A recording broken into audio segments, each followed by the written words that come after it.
తెలియజేస్తూ మరి డీసీ మాట చెప్తాం. 5 కన్నా ఎక్కువ 15,1522 5 కన్నా తక్కువ ఉండకూడదు అనేది ఈ మండలంలో ఉన్నటువంటి జిల్లా కార్యవర్గ సభ్యులు, బ్లాక్ కాంగ్రెస్ అధ్యక్షులు వీళ్ళందరూ కూడా ఈరోజు మీరందరూ కూడా అధ్యక్షులు ఎన్నుకోవడానికి ఒపీనియన్ కోరులాగా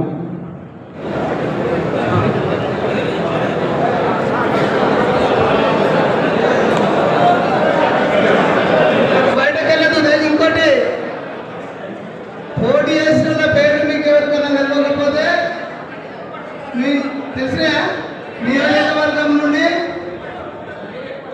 శేఖర్ గౌడ్, నగేష్ రెడ్డి, మునిపల్లి సాయి రెడ్డి ముగ్గురు అనుకుంటారు. कॉन्स्टिट्यूंसी के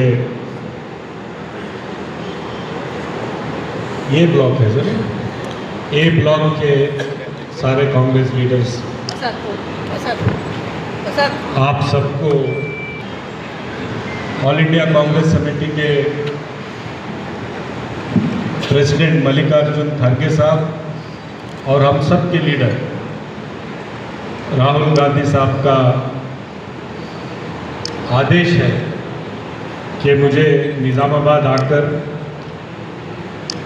7-8 दिन आप लोगों के बीच रहकर हर ब्लॉक को जाना है, हमारे सारे लीडर्स को, वर्कर्स को मिलना है, उनसे बैठकर बात करना है और कांग्रेस को कैसा मजबूत किया जाए और संगठन में किसको जिम्मेदारी दी जाए, जिला कांग्रेस समिति का अध्यक्ष, सिटी कांग्रेस कमेटी का अध्यक्ष, ये आप लोगों के राय पर तय करना है। पहले क्या होता था,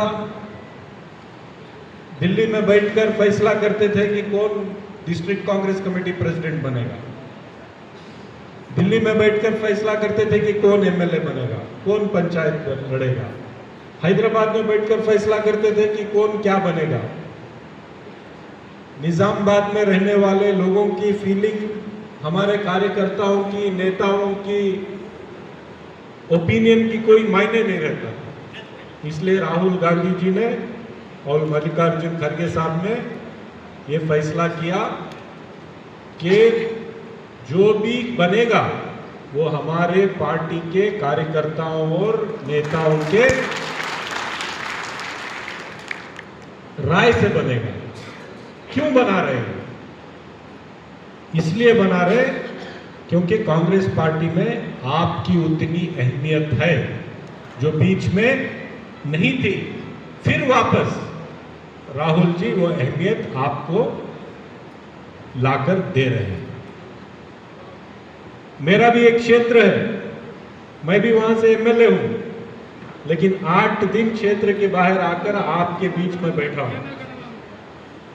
मेरा भी परिवार है, मेरा भी बिजनेस है, सब कुछ छोड़कर यहां क्यों बैठे हैं?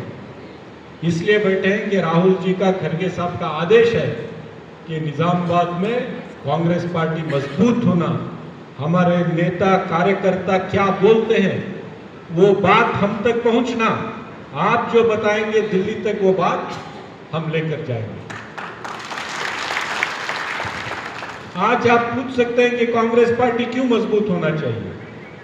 कांग्रेस पार्टी इसलिए मजबूत होना चाहिए क्योंकि जब जब कांग्रेस पार्टी कमजोर हुई, जब जब कांग्रेस पार्टी सत्ता से बाहर हुई, इसका सबसे बड़ा नुकसान किसको हुआ?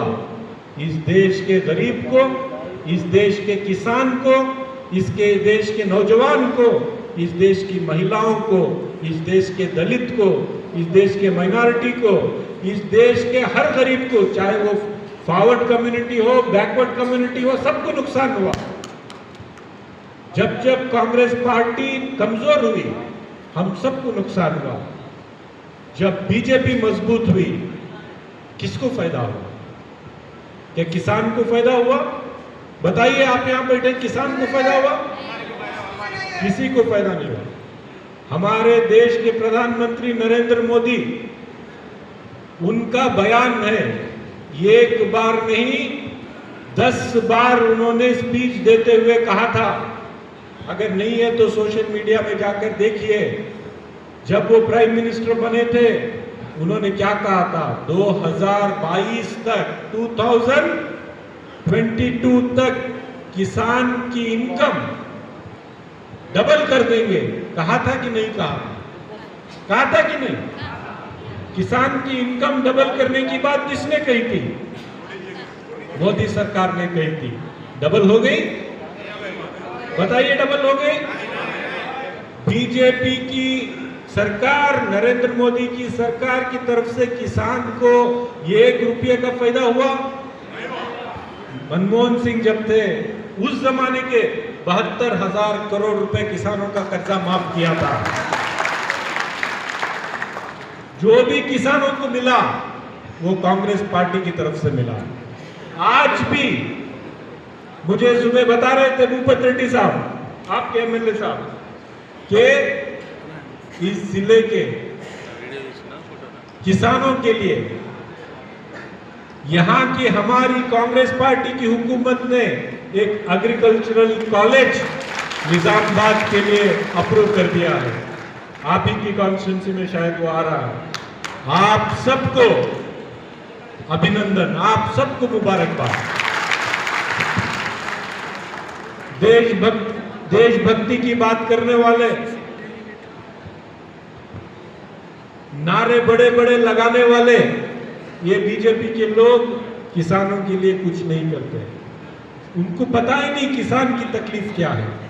आकर धूप में देखेंगे किसान किस तरीके से मेहनत करता है इस धूप में, बरसात में, तब पता चलेगा। इनको इसलिए पता नहीं चलता क्योंकि ये लोग पूंजीपति की पार्टी है, पैसे वालों की पार्टी है, बड़े जात वालों की पार्टी है। गरीबों की, किसानों की पार्टी बीजेपी नहीं है। ये अदानी और अंबानी की पार्टी है। हमारा मेहनत किया हुआ पैसा हमारे से लूटकर अदानी और अंबानी का जेब भरने वाली पार्टी बीजेपी है।